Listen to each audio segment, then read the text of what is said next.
So I'm going to take out 2 here, and I'll show you how we do the taking out and the separating. If you have long nails, it might be easy for you to remove, but I always use my pin tail comb to allow me to help to stretch out the elastic band a little bit more. And I'll just unwind that, just smoothing that oil along the hair.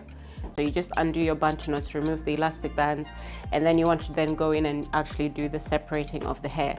So we start off with just one large section. You can see here, the more we separate this section, the fuller the hair is going to be.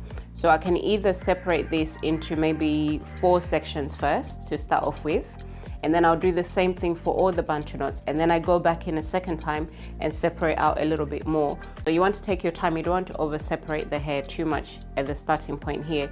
So what I'm going to do is, when we did this, I pre-twisted the section clockwise, but now I'm going to twist it the opposite way just to loosen that a little bit more, just like that. Then I'll go in just in the middle, and then I start to separate out the hair. So I just gently unravel the knot that I created and separate out the hair, and then continue to do the same thing here. Okay, so every time I separate out that, I'm just using the oil that I have to just gently reposition that hair back into where it was before, because when I separate out this out, it looks a little bit more frizzy like that, but when I take that oil or the serum and just smooth it along the hair, it just brings back the shape back to the coil that we've actually created.